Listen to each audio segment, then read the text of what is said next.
All right, good afternoon, everybody. We're going to go ahead and get started. I am Karen Wilder. I'm the registered dietitian here at Cedarfield. So normally this is the time when I do my live stream called Ask the Dietitian.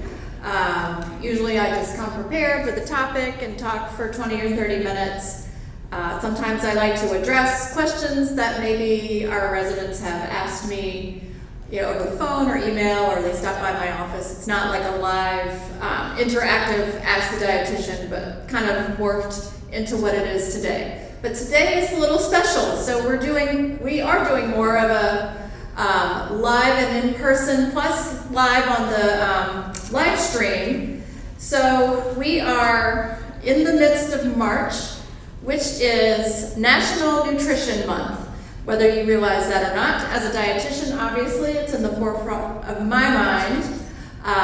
And so the Academy, the National Academy of Nutrition and Dietetics sponsors this celebration in the month of March. And usually every year they come up with a theme that you can kind of play off of if you're going to have some sort of a celebration like we're doing today. And so this year's theme is Celebrate a World of Flavors. So they're really trying to emphasize the health benefits and just the variety of flavors that we can get from all of the cultures, the rich cultures that we have around the world. So today we are going to explore a little bit of some of the different regions and some of the foods that are prevalent there, and then incorporate a little bit of the, some of the health benefits that we can get from some of those foods. So I'm joined today by Chef Blake. He might be a familiar face if you eat in the Cedar Grill.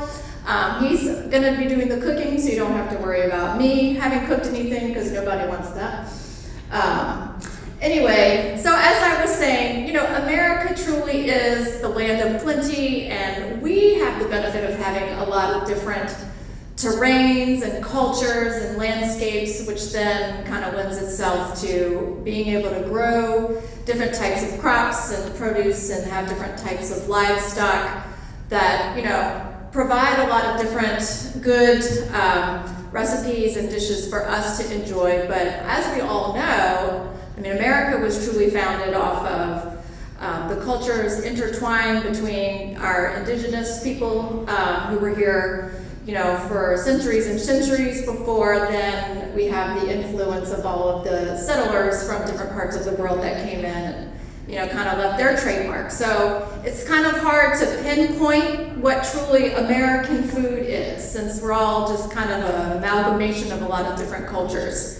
We have, hamburgers and chicken wings and I guess apple pie, right? But when you start to think about how much our food is influenced by other cultures, it's every part of the world gets touched, essentially.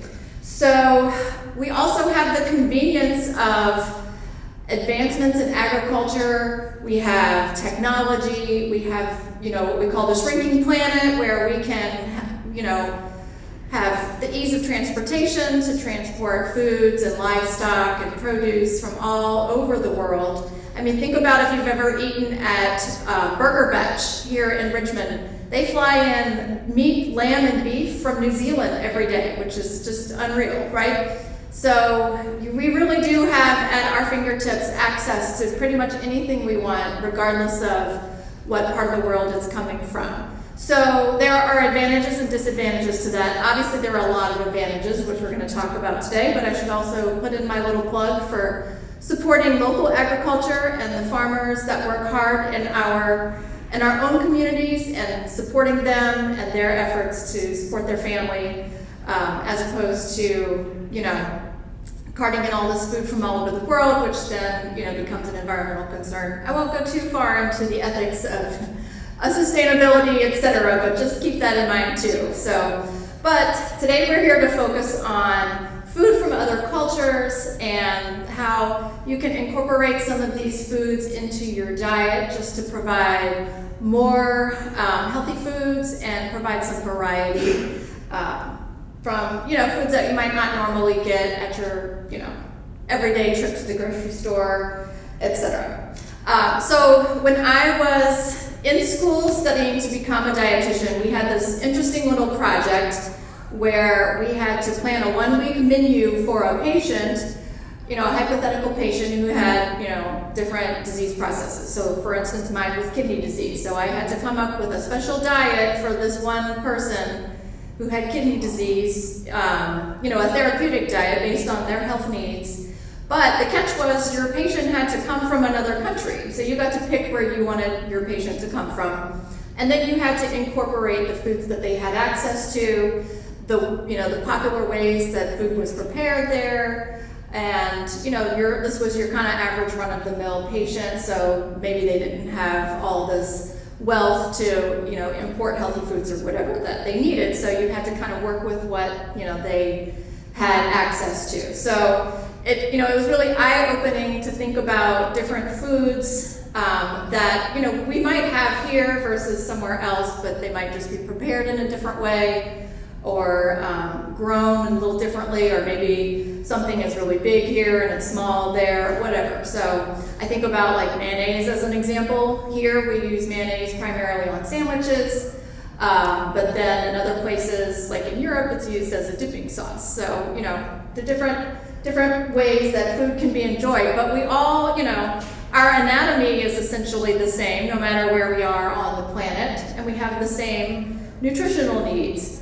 But we have different foods that we have access to, or different cultural influences, or ways that food are prepared. So regardless, we all have to meet our nutritional needs. And today we'll explore how we can do that from different parts of the world. So I will turn it over to Blake. I don't know if he has like a few words he wants to say, or if you want to just kind of get to cooking.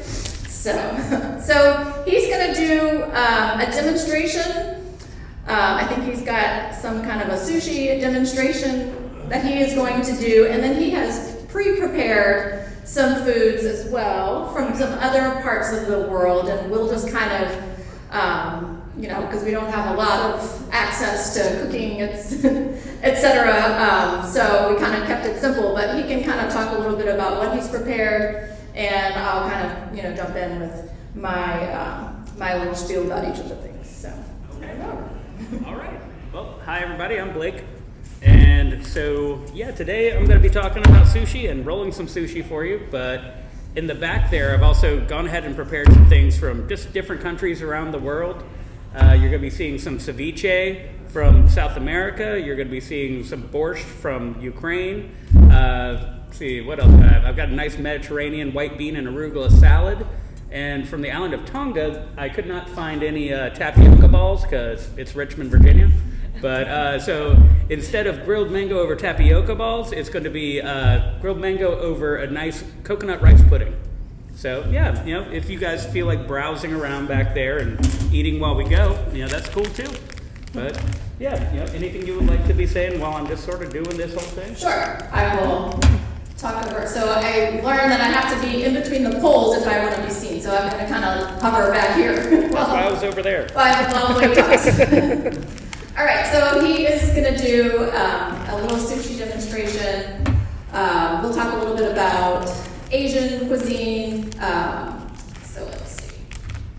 So Asian cuisine, obviously Asia is a very, very large country. So there are a lot of different influences. Continent, exactly. Good point.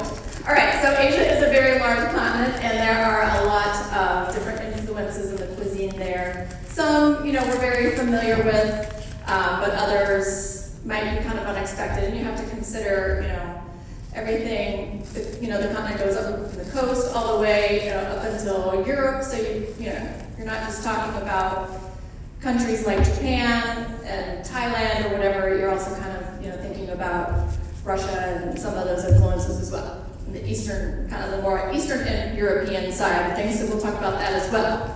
All right. So one thing that is very prevalent. No. Okay. I'm just paying attention. Okay. One thing that is very prevalent to Japanese Asian. I'm kind of focusing more on the Eastern aspects of Japan or Asia and the coast and etc. So vegetables are very prevalent there.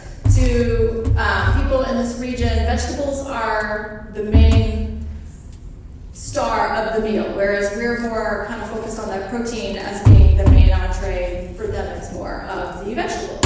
And then obviously they use a lot of strong spices and sauces, rice and noodles, and then of course being, a lot of the countries we think of with typical Asian cuisine is on the coast, so they incorporate a lot of seafood. And then also soy is a huge part of the cuisine there, which soy is very versatile. It's a great source of lean, plant-based protein, good source of calcium. So one thing that, their cuisine is very influenced by religion and just kind of long-standing customs, and they practice a lot of mindful eating. Do you want to talk a little bit about what you're doing there? Okay, yeah. So, all right. Well, with sushi, there's all sorts of things you can do with it, but a lot of people just think of it as raw fish, which is kind of a misnomer. Sushi is a little bit more dedicated to the rice itself, which this sushi rice is a short grain, kind of fat rice, and there's a few different varieties that you can get from it. But really, what you want to do is cook it up. I just used a rice cooker for this. But you want to do it just a little bit less water than you would if you were going to do a regular long grain rice, like we usually use for, wild rice or whatever you would have as a side. And then as soon as it's done, take it out and sort of lay it out a little bit and hit it with a little bit of seasoned rice vinegar. You can buy that seasoned, or you can just take some rice wine vinegar, add a little bit of sugar and a little bit of salt, and just lightly sprinkle that over it and sort of chop it in with a spoon or a sushi paddle if you have one. And then just let that cool to about room temperature. You don't want it like super cold. And then from that point, you can really do whatever you want. I mean, if you're going to use these, bless you. If you're going to use these are called nori. So this is a dried and roasted seaweed wrap. You can find this at Kroger. But if you look at it, there's one side that's pretty sleek and not that rough. And then a little bit rougher side. So you can put the rough side on the inside. So when you roll it up, that sleek exterior will be exposed. That roughness will help hold this rice in place. And from that point, I'm just doing vegetarian today. So there's no raw seafood or anything, that you'd have to worry about me hauling from up there down to here and exposing yourself to. But I'm just doing a little bit of cabbage, a little carrots, a little bit of cucumber and avocado. And then we're just going to roll it up nice and tight. I've got a little bamboo rolling mat that I brought from home, but you can buy these for, $3 off of Amazon. They're pretty nice. And all you got to do is start it there and sort of roll up. Oh, let me get that guy out of the way. Roll up tight, see? Just sort of form it a little bit like this. I don't know if you can get a good look at it from that mirror up there. And then just a little cup of regular water right here. It's all you need just to dip your finger in and moisten that crest there. And then you can bring this guy back, ignore the avocado I smashed, and then just tighten it up and roll it right on down. And boom, you've got yourself a nice little sushi roll.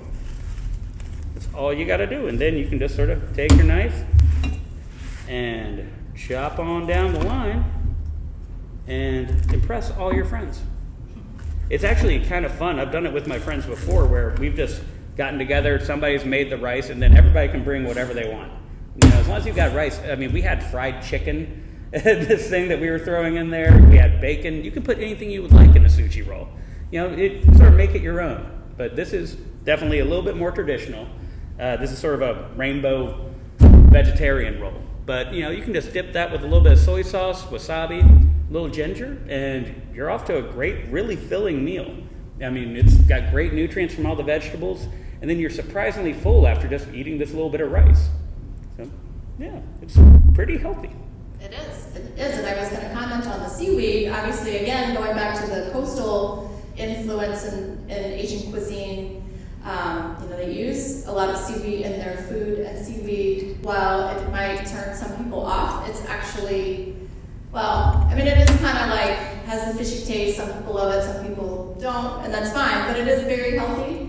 It's a great source of fiber, great source of calcium and iron, all kinds of good vitamins and minerals. So I would recommend, experimenting. You can crisp it up with some oil and put it in the oven. People make little seaweed chips, or you can incorporate it into a salad, however, lots of different ways. Yeah, all sorts of little crackers and whatnot, And there's several different types of sushi. I mean, you can do it like this with the nori exposed. You can do it with the rice on the outside if you feel like putting your rice down first with just a little plastic wrap and then putting that rough side of nori on top of that and then rolling everything else up inside. Or you can do it without the nori at all and just sort of form something over a little clump of this rice. And that's, if you're doing it with,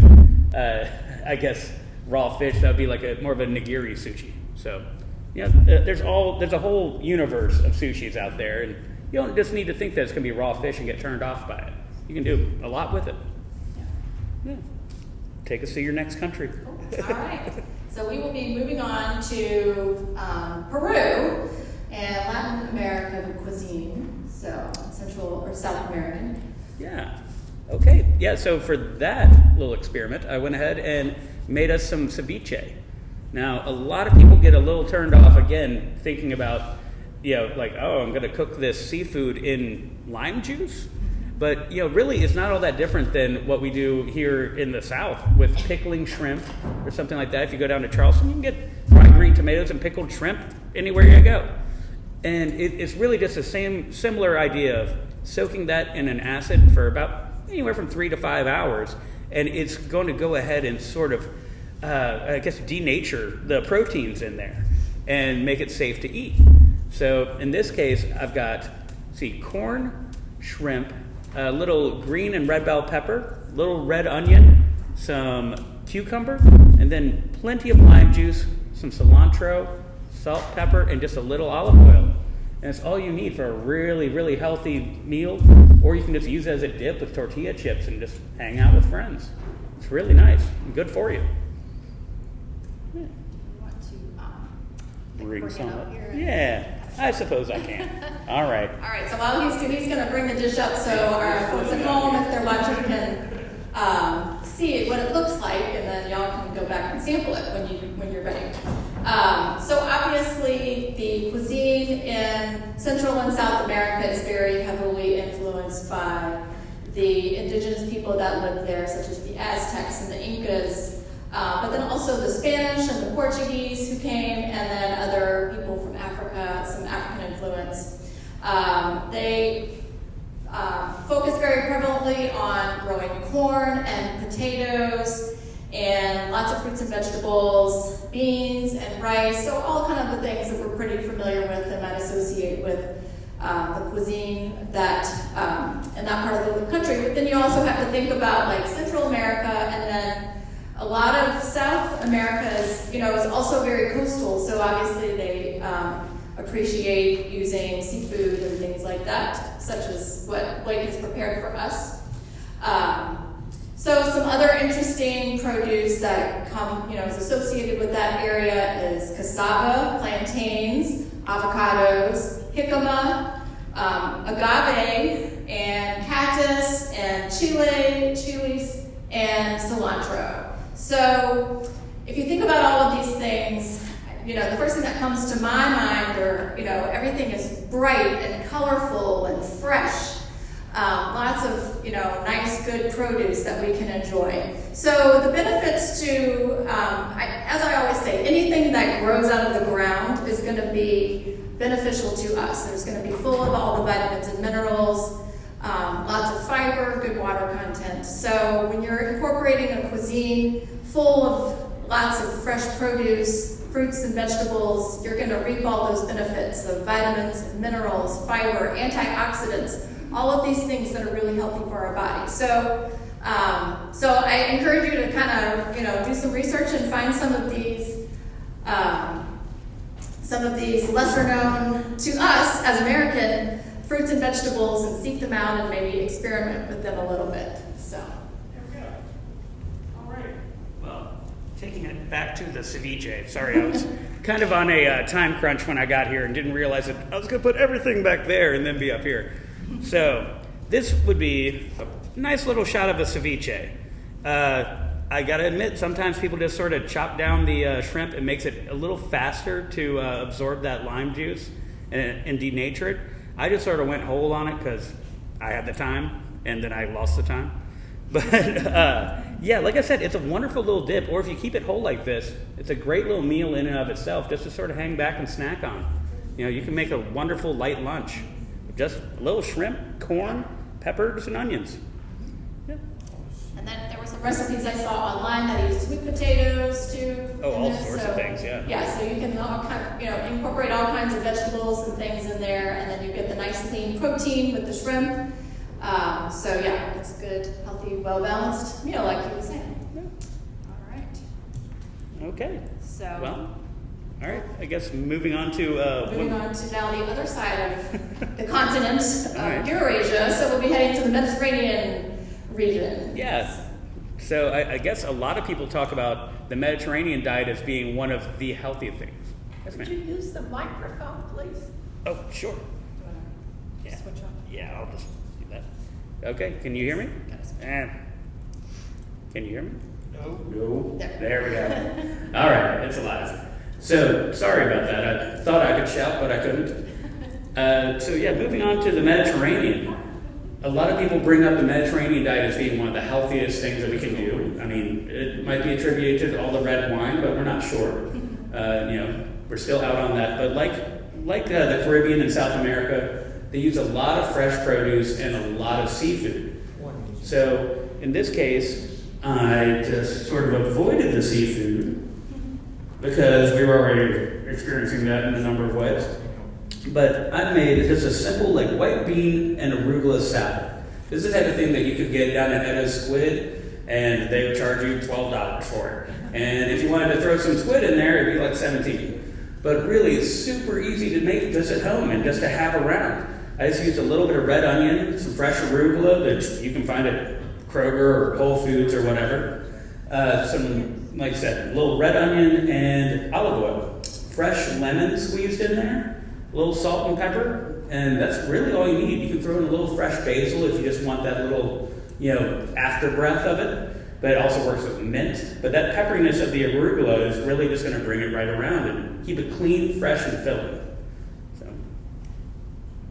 So Blake is correct on the Mediterranean diet being, if you watch my show or you ever talk to me about, what the best diet is, you've probably heard me talk about the Mediterranean diet. It's definitely been very extensively researched with, lots of great benefits to the food that they eat and that, that's traditionally associated with that region and that culture.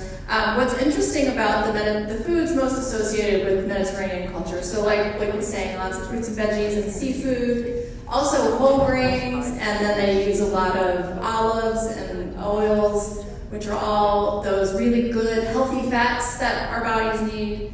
A lot of not very much red meat, which is kind of the one that we should limit more of. But what's interesting about what we associate with the Mediterranean diet is that, centuries ago, what they eat was peasant food. It was kind of like the commoner's food, the poor man's food. And there was a study in the 1950s or something where the person made an observation that people in southern Italy were more healthy than the very wealthy people in New York City. And so he started to look into why that was, and the diet had a lot to play into that. And then kind of as times went on and recessions happened, that kind of got reversed because the Western diet became more prevalent and fast food and convenient food. So now the peasants, so to speak, were eating that type of food and becoming less healthy. And then the Mediterranean diet became very,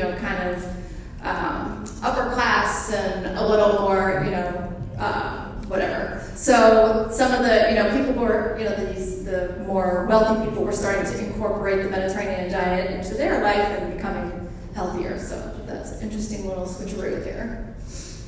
But, sure. All right. So Next, we will be moving on to Eastern European. So this is not meant to be a political event, but we can show our little support for our Ukrainians with some good borscht. Yeah, she keeps turning this thing off before handing it to me. All right. So, yeah, as she said, this was not intended to be a political statement, but borscht is really prevalent throughout Eastern Europe and on into Russia. I mean, it's one of those things like hummus, that no one can agree who made it first. Everyone can agree that beets are delicious if you cook them right. So in this case, borscht that I've made today, since I kind of thought it was going to be a nice day, I went ahead and did a chilled borscht as opposed to a winter borscht, which you would serve warm. So this guy's chilled. I just cooked down some beets, which are full of nutrition, antioxidants, you name it. And then that's got a little bit of carrot, a little celery, and I cooked that down with a little chicken stock just to make it not totally vegetarian because everything else here is. And then a little Greek yogurt, just plain yogurt, a little sour cream, and blended it up, and then threw in some diced cucumbers just to give it a little crunch on the back end. I think you'll like it. It's got a little bit of dill, as I said, full of great nutrition and flavor.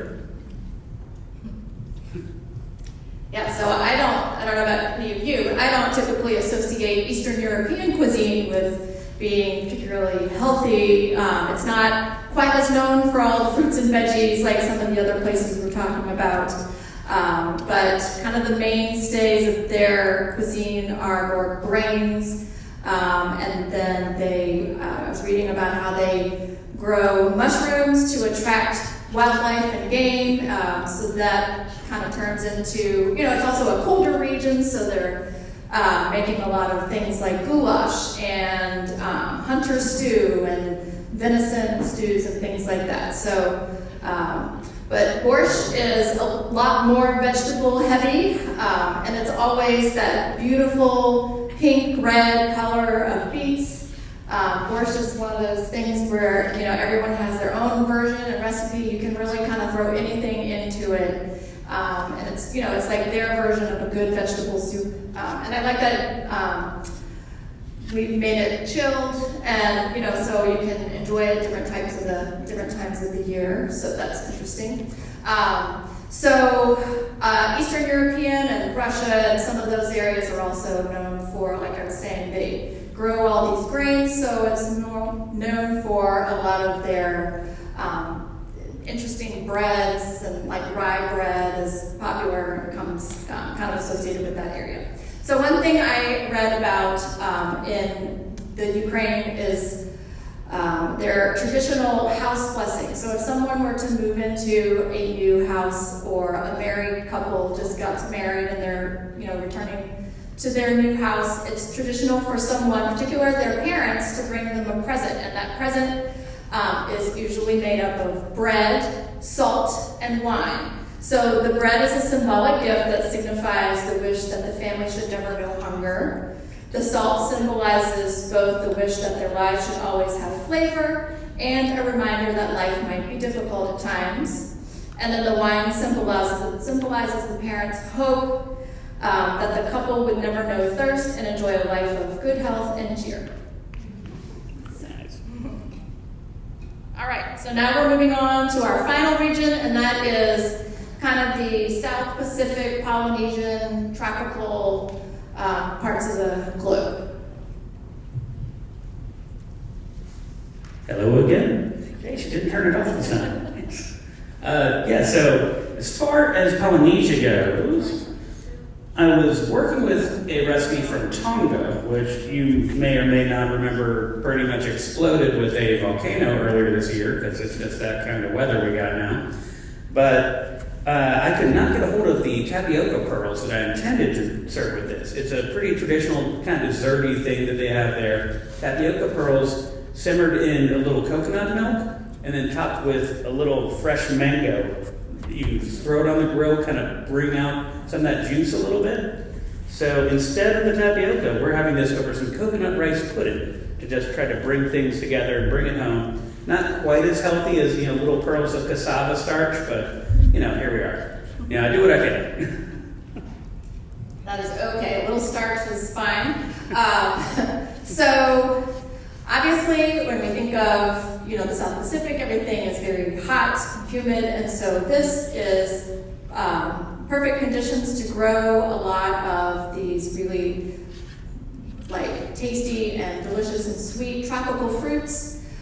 So your typical papayas and mangoes, pineapples, all of those things. But coconuts are also very prevalent in this part of the world and very almost revered. So they call the coconut tree the tree of life because it's so plentiful and used and incorporated in so much of their food. So one interesting thing about in the Polynesian regions, they incorporate the banana leaf into their cooking. So they'll prepare whatever dish, fish, vegetables, fruits they're doing, and they wrap it in that banana leaf, and then they'll put it into a hole in the ground. They dig a hole in the ground, put some wood at the bottom, and then heat it from there and cook it. I guess I'm sure it's probably not done all the time, but that's probably a traditional way of preparing food there. And then also something interesting is that fruit, again, because it's so prevalent, it's so tasty there, it's typically served as a dessert. They're not as into cakes and things like we are here. So usually fruit is more of a dessert or an after-dinner treat. So, all right. Anything else you want to add, Blake? No, I think that we covered it. Does anybody have any questions? Just while I'm around? No? Okay, well, thanks. Well, we hope that you enjoyed our little presentation. And I know Katrin's been passing some things around. You're welcome to head to the back and help yourself. There's plenty, so if there was something that you particularly enjoyed, you can go and get another serving or a couple. Bring some back to your friends. So one thing I wanted to mention, this was an in-person demonstration, but we also live streamed it, and then it will be recorded. So if you want to go back and watch this to, rehash some of the information, or if you want to tell someone about our show and they weren't able to be here, they can go on the My Cedar Field app to watch it. So it'll be under the dining and diet dimension or tab or whatever. So we want to thank Blake and we want to thank all of you for coming, and we hope you enjoy our flavors from around the world. You recorded this? Eddie, delete that. Delete it.